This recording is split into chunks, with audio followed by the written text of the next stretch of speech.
I'm Ariana Grande. Hi, I'm Cynthia Erivo. And you're listening to the Broadway Podcast Network. Visit bpn.fm to discover more. Hi, I am Tala Ashe. Welcome to the Theater Podcast with Alan Seals.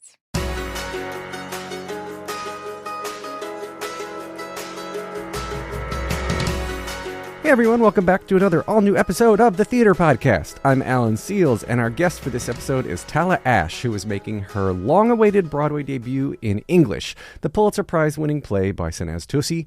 You may also know her as a time-traveling computer hacker from Legends of Tomorrow, but beyond her superpowered roles, Tala has built a career that's deeply rooted in storytelling that challenges perspectives and broadens representation. In this episode, Tala shares her personal story from Iran to the Midwest and how her upbringing shaped her relationship with language, culture, and her own personal identity. And she opens up about the pressures of assimilation, being somebody who moved to the Midwest, the power of representation, and how English resonates on a deeply personal level for her. We also get into the challenges of switching between accents on stage, the evolution of the Middle Eastern representation in Hollywood, and why she's so passionate about choosing nuanced, fully realized roles. This is a conversation filled with honesty, vulnerability, and the kind of insight that makes you rethink how we connect through language and performance. So before we dive in, be sure to follow the podcast on all social media, leave a rating and review, leave a comment, check out the video version on Patreon and or Spotify. And now everybody, please enjoy this episode with Tala Ashe. Here you go. 1, 2, 3.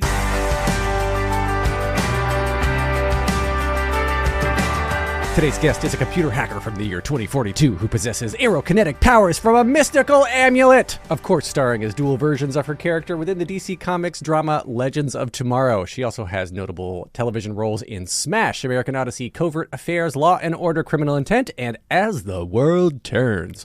On stage, she received critical acclaim for her off-Broadway performance in English, a Pulitzer Prize-winning play by Sanaz Toossi that explores language and identity in an incredibly funny yet poignant way, and she is now making her Broadway debut, bringing English to the Broadway stage.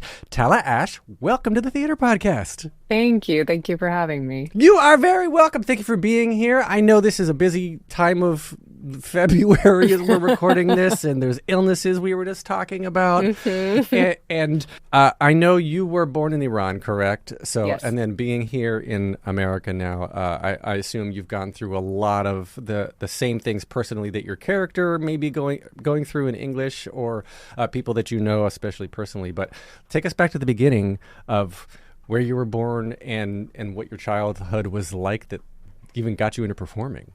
Yeah, in some ways, my journey is like the mirror image of my character Elham, which we'll get more into. But I was born in Iran, and my parents and I left when I was a baby during the Iran-Iraq War. This was after the revolution, and my parents are both architects, so they were they took the TOEFL test that we talk about so much in English. And what's TOEFL stand for those who haven't seen the play? I have to get this correct. It's the test of English as a foreign language. TOEFL. EFL. TOEFL. TOEFL. I don't know TOEFL. why that. Okay. Oh, I don't know why the O gets an O, but it does. TOEFL. Okay. But that test is integral for anyone who is coming to a English-speaking country and wants to study. So my parents both took that test. I think my dad took it several times. So they came here, and initially we went to Florida, and we were basically moving around because of the admittance that they had to universities. We went to University of Florida.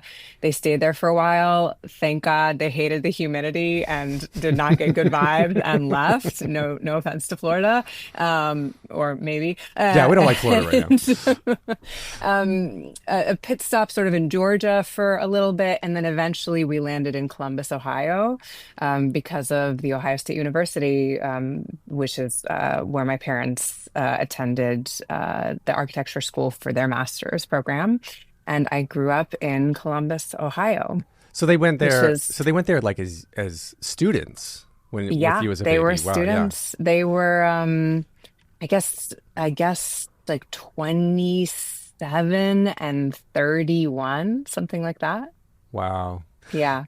Yeah. Yeah. So, okay. So you grew up then in Ohio, and I mean, I guess that's really kind of all you knew then, because you said you left Iran when you were a baby, right? So do you remember Yeah, any of that? I had an interesting experience. Obviously, my parents were Iranian. There actually is an Iranian community in Columbus because of the university primarily. So I always grew up with the culture. I would go to Persian class every Saturday. So I have like a seventh grader's education in Farsi. So I was involved in the Persian community and also having a very Midwestern upbringing and wanting to assimilate. And, it was the 90s, it was the 2000s.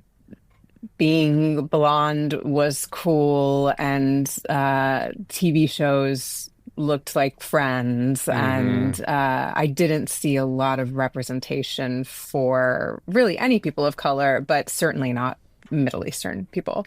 So yeah, I spent a lot of time trying to fit in to varying degrees. I never didn't feel proud about being Iranian, but I was grappling with my relationship to it. And there was a sort of, it's like hard for me to even say it now, but like there was an aspiration towards whiteness. Mm-hmm. Even though, I went to schools that were like fairly diverse, and my parents made an effort to put me in situations where there was more diversity. There, it's like you're handed a Barbie. And Yeah. that becomes the blueprint. And you see these rom-coms, and everybody looks a certain way. And I grew up in a family of artists, and I always was involved with music, and eventually theater. Theater came to me sort of later in high school, but I would watch movies and imagine myself, and there was this disconnect. And I think in my young brain, I thought, okay, if I could just be more like them, I will be able to do that. Be more like them in Um, personality or by looks? looks, Yeah. looks, whiteness, Yeah. frankly. And I mean, that's, to maybe jump ahead and like talk about the power of representation. If you can see it, you can be it. And why I think that's such a like small but powerful idea. There was nothing to see. The best thing I had was Aladdin. And it's not great. We are ironically performing across the street from Aladdin right now, which I sort of love. Yeah, then if you weren't seeing yourself represented though, was that discouragement or encouragement to be what you didn't see?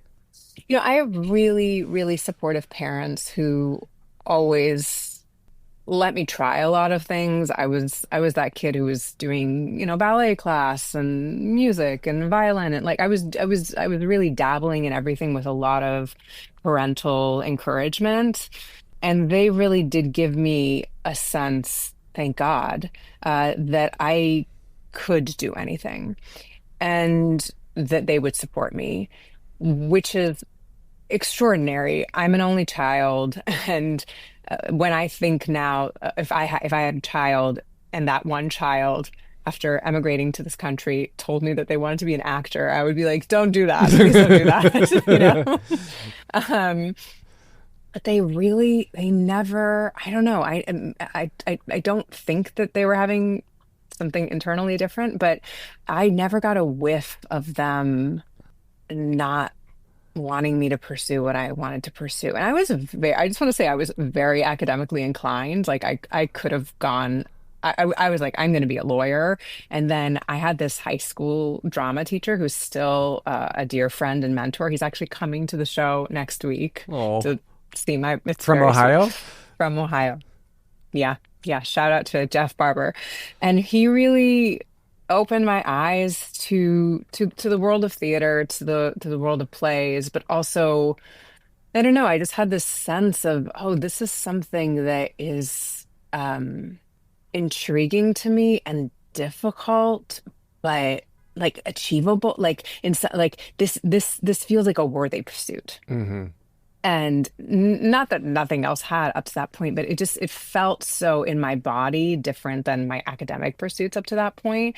And as they say, I got I got the bug and decided to audition for conservatory programs along with all of my academic colleges that I applied to, and ultimately went to Boston University and had a very rigorous 4-year conservatory education So in you theater. focused, yeah. Oh, I was going to say you focused on theater. So you started out I in have theater. I have a BFA in acting. So wow, what was the first show you did? Like, what age was that? Oh, like the first show ever? I mean, like when you say you got the bug, was that a local production of Christmas Carol? What that's usually what gets what gets most kids. This is crazy. But we were just doing scene work as part of drama class, and we were reading A Raisin in the Sun.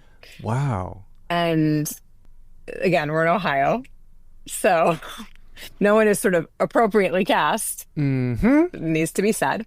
But we were getting up and doing the scenes, and that scene Beneatha has with her mother where she says, "I don't believe in God." I remember watching other students do it and being like, I think I understand what the scene's about, as my 15-year-old self or whatever it was. And I got up, and in my like dramatic memory of it, like the room got quiet, and I like did whatever, the 10 lines of that scene. And it just felt like, oh no, and oh yes. Like there's something, I just tapped into something that I had never felt before, that also, again, speaking to that kid that I was, who was trying to assimilate, was trying to fit in. I think sorry, I'm going to get emotional actually thinking about it right now, but like, I think what acting has given me is like a refuge inside myself, It's like kind of a safe place that feels like me, and that doesn't need to be validated by outside people. Although obviously that's, there's a piece of that, very much so, in performance, but there is the kind of communion with the self that felt really special, and I still get that feeling. And when I feel, as inevitably it does, the ego shows up in art, and it is often not helpful, and that's a sort of battle you have to wage. That private, like artistic space that's a little bit mysterious, it has been my refuge, and I think it's actually like why I keep coming back to this, to doing the work. Thank you. I understand. I mean, I can't being a straight cis white male in America, I can't fully understand what you went through and are still going through every day, but I understand the feeling of being othered in my own way, and having to, I mean, everybody I think wants to belong, wants to find a home emotionally. Yeah. Right. Yeah. And then myself too. Please cry all you want. I know. I don't know. Who knows what's happening here at 1 p.m.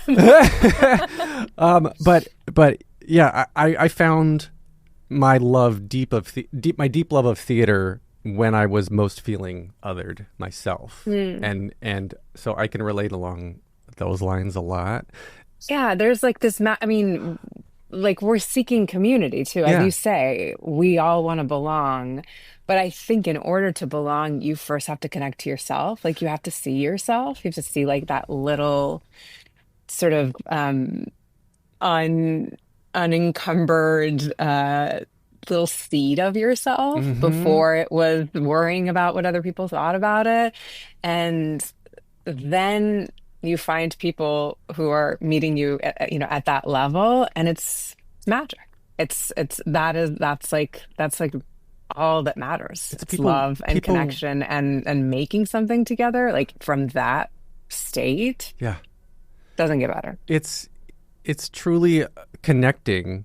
Like when everyone is searching for connection, especially at that age, like that 15-year-old, those teen years. Yeah. That's, between the tweens and the 20s. I mean, 20s too, if you don't do the teens right. But yeah, those teen years, I just remember I was like, this is where I belong, and I enjoy so much not being myself. And I think that gives you perspective on who you are, because you don't know you're hot unless you've been cold. You don't know you're in unless you've been out. And I think being other people allows you to better understand who you are by being who you're not.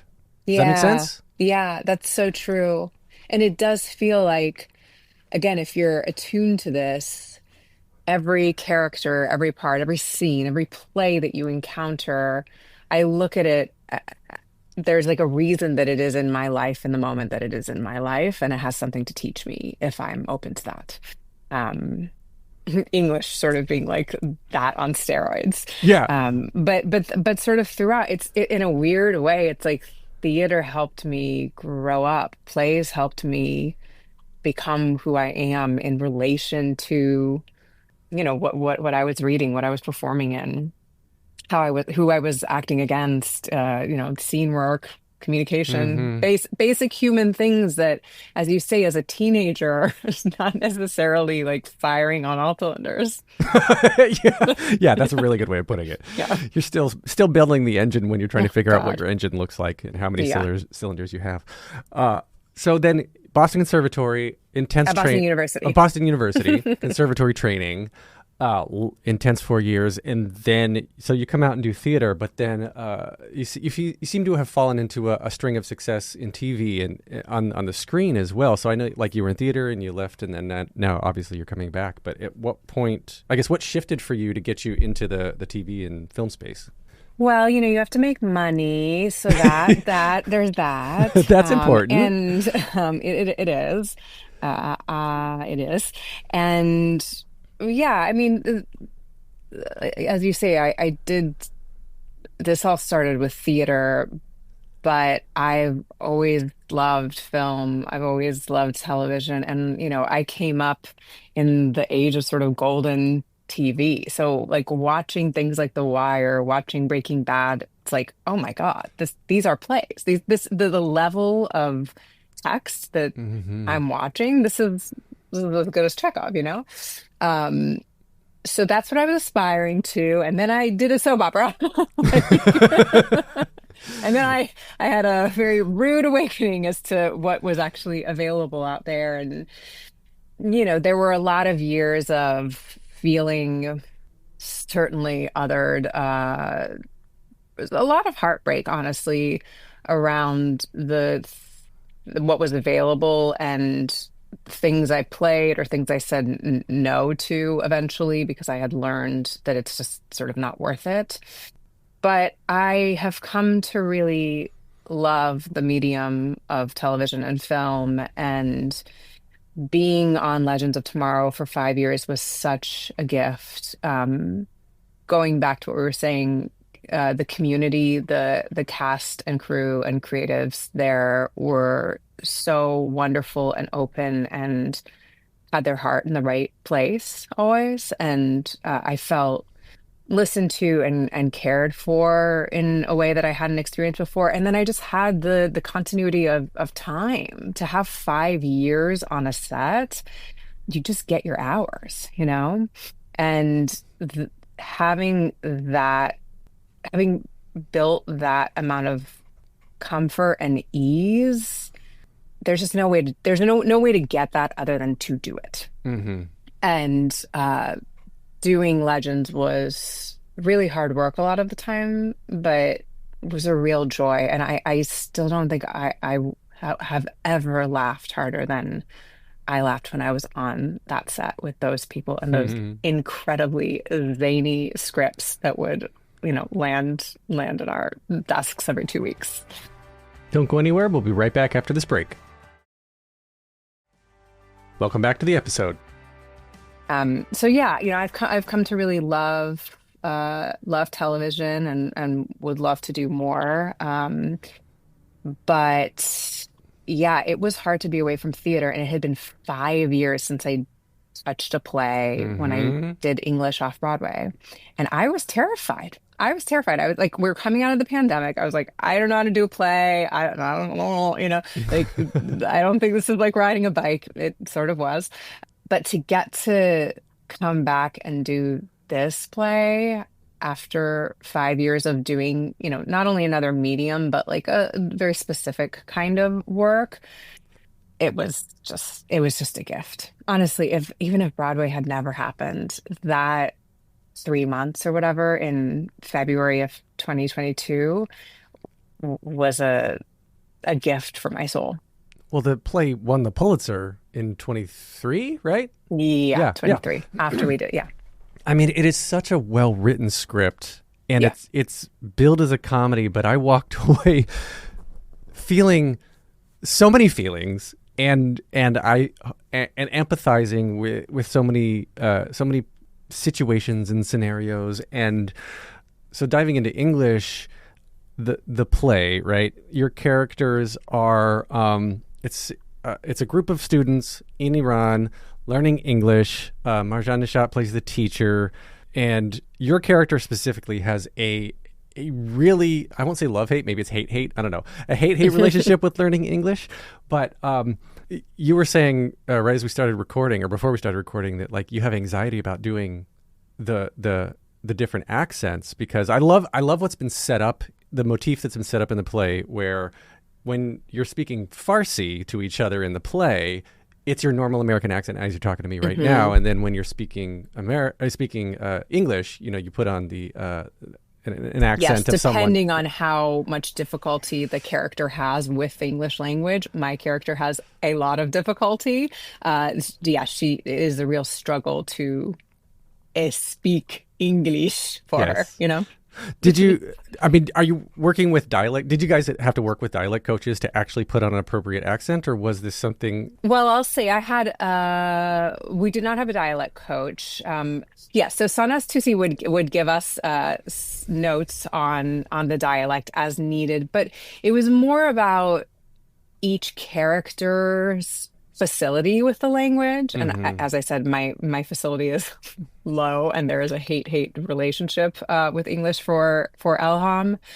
And it's not that I have anxiety about the accent exactly. It's that it's more challenging, I think, than I realized, certainly on my voice in a New York City winter. And the placement of my normal dialect as you hear it now and the accented dialect are very, very different. And I do some screaming in the show. There's some hijinks from Elham. So yeah, it's a muscular show, and certainly being on Broadway and feeling the breadth of 750 people in front of you, it's very different than the Atlantic, where it was incredibly small and intimate. Probably hear my voice a little gravelly right this minute. But yeah, we did not have a dialect coach. I don't think we needed it. No. I mean, I was curious how some of this stuff works sometimes. And I mean, so for you then approaching the role initially back in 2022, then like, had you worked with Sanaz before? And like for you personally, given your duality in coming and living in America and being exposed to dual cultures, like how did that incorporate into how you were creating Ilham? I had just met Sanaz in 2019, I believe, when I did a reading of English in between one of my seasons. I was on hiatus. We were in the basement of the Roundabout, and I just thought, wow, this play is really good. And I went back to work. I went back to Vancouver and just assumed I'm just not available, unfortunately, because I was, tied up with that contract. And because of the pandemic and schedule shifts, the show moved to 2022 and I became available, which was just a miracle. I was looking at an email the other day that my manager had sent me, because I was slated to do another play at the Public like a month after I got home from wrapping the season. And he was like, this offer came through. I know you're going to do this other play, so you probably don't want to. And I saw what the offer was, what the play was. And I just wrote back to him, I think if I don't do this, I'm going to kick myself. And it's true. So yeah, we sort of moved a couple of small mountains in order to make it happen. And it's just, what was your initial question? I have no idea. I just love Sad. watching you talk. You get so Oh. like you light up when you talk about this. Yeah, no, this is I keep joking to people that I'm gonna retire after this, but I think it's because I know because I know the value and I know the worth of what it is that we're doing. And Hmm. it actually has nothing to do with Broadway and nothing to do with the Pulitzer Prize. It has to do with this incredible young woman who wrote this play in response to the Muslim ban, a play that she describes as a scream into the void, and never thought that the play would be produced. The play was produced and then has had this journey, but to be able to portray the characters that we're portraying, but specifically from speaking for me, this play takes place in 2008 on the eve of the Green Revolution in Iran, Hmm. following a fraudulent election, where a lot of people, but a lot of women, took to the streets, often wearing green, which there's a nod to that in the play. These incredibly brave, resilient women speaking up against their government. And so Elham for me is one of those women. And to get to portray her to, in some ways, some way be an example of that fierceness and resilience. And then in the intervening 3 years, the woman life freedom movement that has happened in Iran, the amount of responsibility that I feel that I happily take on, and that she's a sort of like avatar of an Iranian woman, it's just so meaningful. And that and again, it was meaningful 3 years ago, and I'm so obviously heartened that the show has been received well and that people have a good time and people are moved and some people are even changed for the better. But it's just it's not about the accolades. For me, being in a show that speaks to and not for, because we cannot speak for them, but we are, theatricalizing. We're delving into a possible one experience of an Iranian woman. Hmm. It's I'm obviously struggling to put it into words because it's so large and meaningful and almost feels overwhelming. And I never thought it. I could have never imagined this. Even that little, like, whatever 12-year-old who was watching Aladdin, like, just couldn't have imagined this for herself and couldn't have imagined audience members seeing Iranians on stage, which is powerful on one level, but they're not, yes, they're receiving us as Iranians, but they're receiving us as people, as Hmm. human beings. And that universality that Sanas has written into this play, it's why I do art, and it's so rare. And it's so rare that people are moved and touched and think about things after they leave. And I think this play is doing that. And to be a part of it and to represent a character who is unapologetic and fierce and after something and conflicted about it and Hmm. fighting for it, it's such an honor. It is such an honor. I really like I can't ask for more, Have you know. your parents come to see it, and especially your They dad came who to took the TOEFL opening. test? Yeah, they both took it. They both taken it. Oh They yeah, both yeah, took the yeah. TOEFL. I think they took it more than once. Um, yes, they came and saw it on opening night. They saw it off Broadway as well, but having them there at the Broadway opening was just like beyond. I looked out into, I didn't, try not to take in the audience too intensely until the end, but at curtain call, I looked out and they were like dead center, 4 rows back. And it's just, yeah, like I think they almost like can't fathom what they're watching. Like their daughter that had circumstances been different, like we would all be in Iran still, Hmm. and because of a couple of historical, sociopolitical events, we find ourselves here, but like their daughter is on a Broadway stage speaking Persian. It's it's beyond, like I think they don't even quite have the words for it. And I don't necessarily either, but having them there was so meaningful. And yeah, these are like the moments I think you remember in your life, you know. And they'll never I'm forget it either. crying a lot. Woo! Yeah. Sorry, not sorry. Oh God. No, I was just wondering because you were so young. We talked about this. You don't remember being in Iran yourself, but I wonder if you were able to talk with them after they saw the show, and if they were able to relate anything and like talk to you about. I mean, you said they saw it off Broadway, so maybe you pulled this into your Broadway performance too. But the characters that we're watching on stage.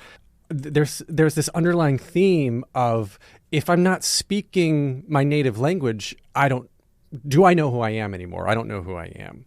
And I said this before. It's that like if my personality as Alan, the English speaking guy, is lots of dad jokes, lots of puns.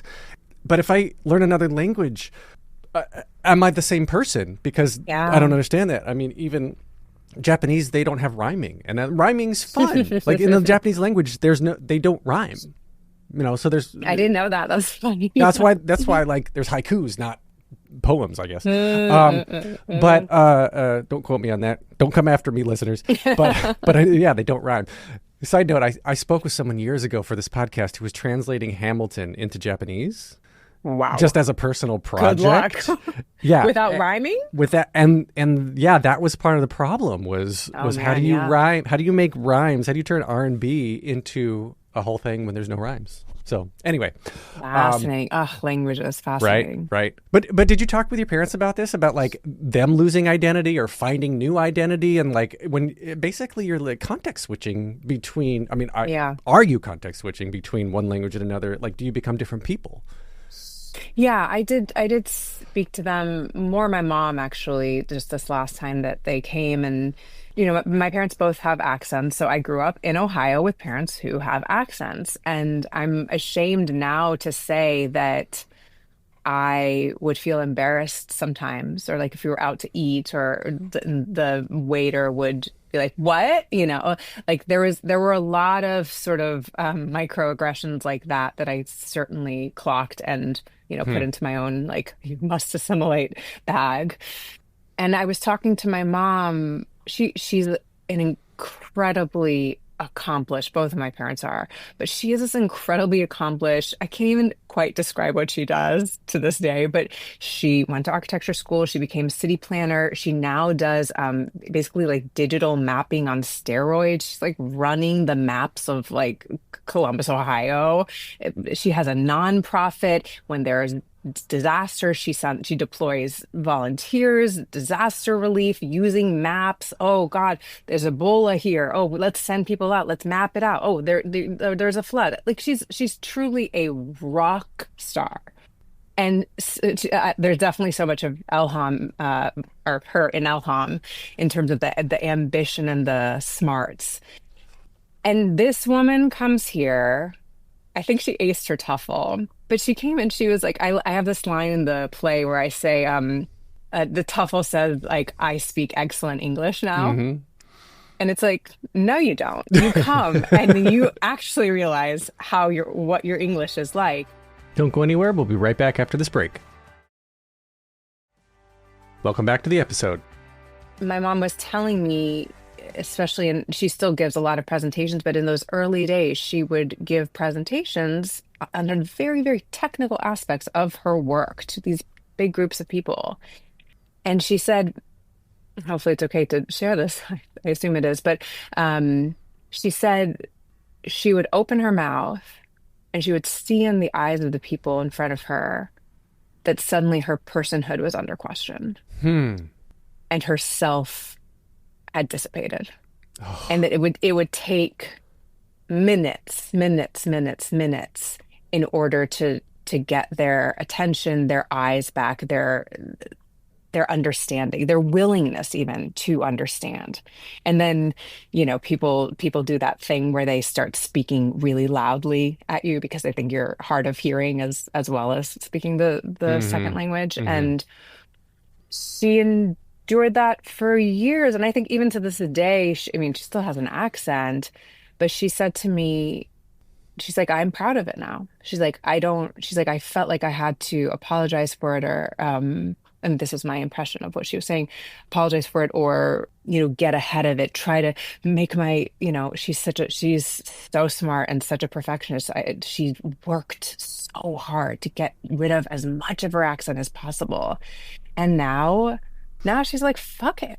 Like, I am who I am. I'm proud of who I am. This is my voice. And I've been trying to, I think like that's sort of the ideal journey is like she has been able to find herself, I think, in the English language. And it's imperfect, right? Because you always have a foot in both worlds linguistically. And ironically, I think her Persian has gotten worse now because she doesn't have practice. And like anything, you use it, you lose it. Whatever, it's been 30 some years. The Persian language has also changed. Language changes, language evolves. There are different words, there are different sayings like skibbity riz, skibbity riz, Ohio. I mean, there's so many things. Sometimes when I speak to Iranians who are like from Iran now, I could see them looking at me in a way where I'm like, oh, I sound like my grandmother. I am speaking the Persian from 1960 and you are speaking 2025. Oh my goodness. And I am using words that are not words anymore that are commonly used.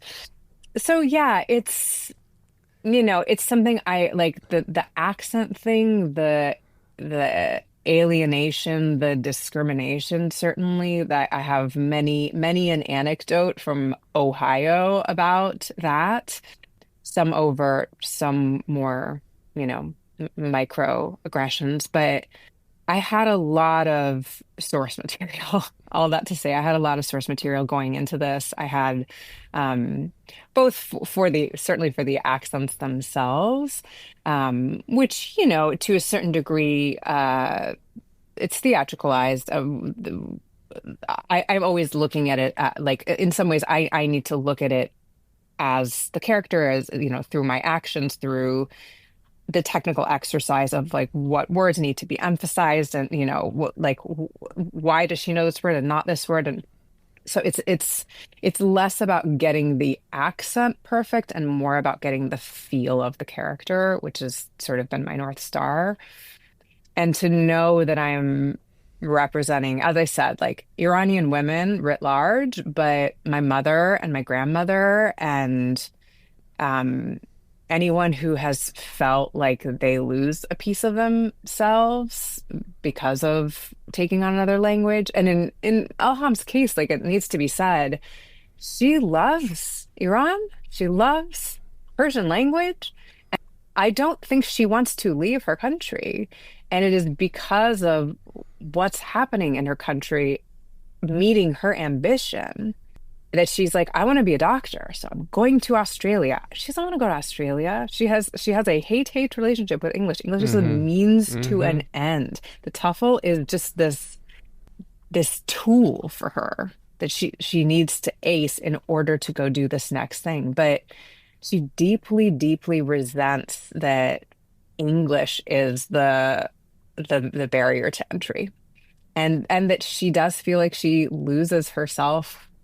She does not feel like herself in speaking the English language. And this really obviously butts up against what the teacher Marjan is doing, which is trying to make her fall in love with the English language. She obviously has some fascination and joy around it. Marjan says, I like myself better in English. Exactly. Yeah. And then at the end, Elham says, no, I like Elham when she speaks Farsi. And that kind of like mirror thing is interesting. And they do, I mean, most of the play, they're sort of missing each other. The communication is not going well because I think Elham sees this woman as, embracing the colonizer in a way, frankly. Yeah. And rejecting everything that she loves and everything that she's pissed that she has to leave because of the circumstances. Like, so many audience members come up to me and not so many, but there have been audience members that come up to me and say like, "Oh, she's really hard to like," or what a spicy character," things like that. Like, you And didn't get it. yeah, or like, "Why is she so angry? Why is she so angry?" And I'm like, "You look at women in Iran and tell me that's not righteous anger." Right. And I am ready to hold that, and I'm not here to make it pretty for you. I'm not interested in that. Elham's not interested in that. That is not the goal. She does not want to be liked by you. And the part of Tala that wants to be liked by everybody, like, needs to take a backseat. Like, that's not what we're doing here. And so I really, I don't know. I feel really like defensive, and I want to really defend that fierceness and bravery in Elham that I think some people interpret as I don't know, being a difficult woman. I was going to say exactly that. We've all heard that Yeah, refrain. yeah. I was exactly going to say that. It's just because what is it? An assertive man is attractive, an assertive woman is a bitch. You know, what's that stereotype, right? Yeah. Like, Yeah. I'm watching Elham on stage, and I feel so sad for her when I watch her, when I watch watch you, and because I know she wants to be a better person. She wants to be a better human, not Iranian, not American, just a better human, and has this one wall she has to climb over that she can't climb over. But she's not dumb. She's not a stereotype. She's not unmotivated. In fact, quite the opposite. No, she's usually the best student in the class. I think that's actually why this is breaking her, is that she is bad at English, and being bad at something for someone like her is, on top of all the other the difficulties that she's facing. It's maddening. It's beyond maddening. There's there's a lot to be angry about. and anger is what? Often just hiding sadness, And she's pissed. She's pissed that she's like met with this impossible decision and has to, the last scene of the play for me is, I don't know if we want to give away the ending, whatever, but it's that thing of that many people experience where it's like you want something and then you get that something and it does not feel at all like what you thought it would feel like. Or in Elham's case, it means now you have to leave. You have to leave your country and your friends and your family and everything that you love. And for me, that last scene is like really about, how do you say goodbye? How do you say goodbye? She's like doesn't know how. And the only thing she has going forward is herself and her voice, and her very imperfect voice, and her English that is going to be deeply accented and deeply criticized and misinterpreted. But it also is, it's her. It's all it is. She said, this is myself, and that there's a sort of lesson, I think, in there of like, you also gotta be friends with yourself, because that's sort of all you've got at the end of the day. It's hard to be liked by others when you don't like yourself. Yeah. I like what you said, that this is probably the one thing in Elham's entire life that she hasn't been really good at, and it's destroying her. I feel that. I very much feel that. I know. Some people, I don't know, maybe can relate. Not me at all. No. Speaking for a friend. Totally. Do you have you seen the roles that are getting offered to you, or that you're even being called into audition for? Has that changed over the past decade, or is it kind of still the same? And like, have you turned down things because they're just like plain terrible stereotypes? Oh yeah, I just, I no longer have. I never really did, but I don't have an interest in playing like a sad brown person for you ever, without nuance. I say no. I have said no to a lot of auditions and things that have come my way. I am when it comes to portraying specifically Middle Eastern characters, I'm very, very, very, very picky. Hmm. Like very What picky. do you look for? Number one, nuance, um, humanity. It seems so insane to say it, but I'll just say it. They need to feel like a human being, a three-dimensional human being. Mm-hmm. And so often it's two-dimensional. You're just there as a prop. You're there as a facet in order to give a vibe. I was I'm just gonna tell a story. I did a play in New York, and the director, a very, very well-established director, I found out during the first day when they were doing design presentations that I was playing several characters. One of the characters that I was playing, they wanted her to wear a hijab. This play was not specifically set in the Middle East. There were no other brown people in the cast. My husband in the play was white, but I was going to wear a hijab. So I had questions, and those questions were reasonable. I thought, which was like, so sorry, are we Muslim? Am I Muslim in the play? How does it? Where are we? What are we doing? Is my husband Muslim? Should he be wearing like? Just sort of reasonable, just text analysis questions, Sure. dramaturgical questions. And this director and actually the costume designer, they were like, we just want a little bit of Muslim flair. What? Mm-hmm. They want to check the diversity box? They just wanted Muslim flair. And they also wanted to fire me for asking those questions. What? Oh my gosh. The very, very prominent theater in the great city of New York. Wow. And that was not that long ago, I'm sorry to say. Whew. Okay. And all that to say, the fight is ongoing. I've sort of accepted it as part and parcel of being an actor from that part of the world. But yeah, it is also frustrating. Like sometimes I'm like, I also did just like grow up in Columbus, Ohio, and like sound very Midwestern, as you can hear.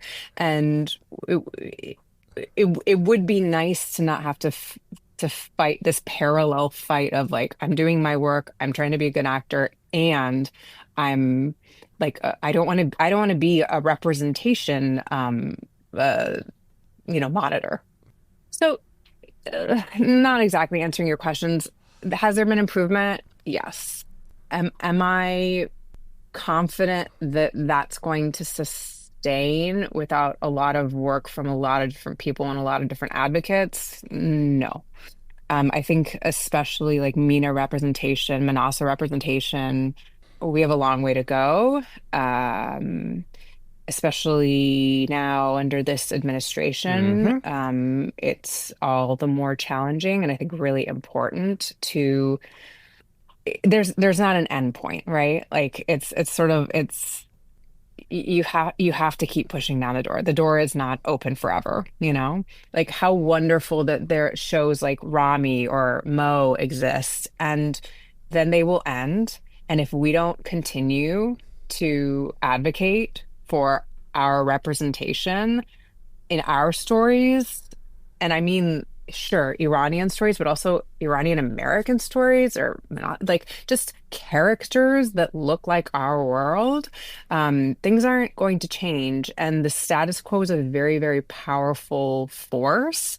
And I think especially now as our industry is contracting and we are going back to sort of this old model of, okay, what's safe, like what's going to make money, who are the people that we know are known entities. And it's like, well, a lot of those people are the people that were propped up 10 and 20 years ago. And it's not a diverse pool. And if you don't keep putting an effort, I can't believe I'm talking DEI, but here we are. Like if you It's don't, it's necessary. if you don't put an effort and like thank God for the organizations and advocates who are doing incredible work actually around this, um, that door will slam back in our faces. I already feel it. Mm-hmm.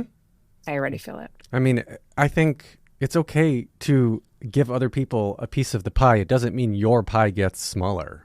That's what I am trying to advocate for all the time. Yeah. And when I talk to people about this stuff, and No, it just means the tapestry gets richer. Yeah. It doesn't. It's so hard, and I mean, God knows. Speaking of ego, like I get this. Like scarcity mentality is so real, and especially in marginalized communities, it's so real. But in our entertainment community, it's like, oh God, like there's never enough. There's never enough, and I think we really have to work hard to step outside of that and support each other because I'm not just saying this in a Pollyanna kind of way, but I really think all of us are better off if the stories that are being told are rich and diverse and varied. We will all get a piece of the proverbial pie, you know? Yeah. When we can better understand each other, we better understand ourselves. And everything we were talking about at the beginning, I 100% agree. If I could go higher than 100% to agree, I would. Yes. All right. So, gosh, I wish I could talk to you forever, but we unfortunately will start to wind down here with a little game that I fun. like Okay. to play. A little game I like to play. My YouTube video just started playing. Okay. So I am going to put 60 seconds on your screen. Bajoom. A real game. A real game. This is an anxiety-inducing game, I have learned. Well, I'm very competitive, so let's go. Ooh, okay. Just like the play. All right, so I have a list of 16 popular musicals in front of me. Oh, no. And Okay. give me a number 1 through 16, which corresponds to a show on my list. I'll tell you what the show is when you give me the number, and then you have 60 seconds to give me that plot. Oh, no. It's gonna be fun. Okay, you're gonna tell me a musical, and I'm gonna tell you the plot of that musical. All right, this is gonna be something. All right, give me a number Wow. 1 through 16. 16. Okay, that is 6. 60 seconds remaining. 6 is a musical about 6. I think it's the wives of Henry the Eighth. Yes. Seventh. The Eighth, seventh. yes. Eighth. I can't believe I know this one.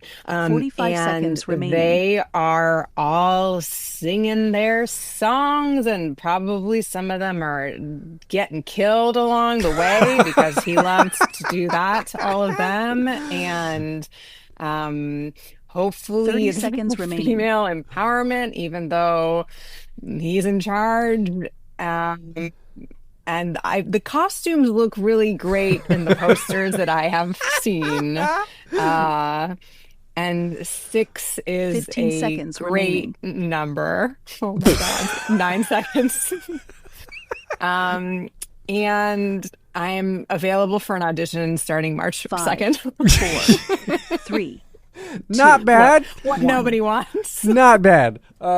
Yes, divorced, beheaded, died, divorced, beheaded, survived. There you go. That's your plot summary. It's all right. So now we shift over to the 3 standard closing questions. I ask everyone to wrap up. The first one simply is just what motivates you. What motivates me is making my parents sacrifice, not sacrifice, but their journey and my journey meaningful. I love that. What advice would you give to your younger self and younger people listening now, starting out down a similar path? Try to find a way to be a good friend to yourself. It's really hard. This business is brutal and will make you feel lesser than in a lot of ways. And if you have that bone, that inclination in you to beat yourself up further, which I certainly do and did, it's all the more important to be a good friend to yourself.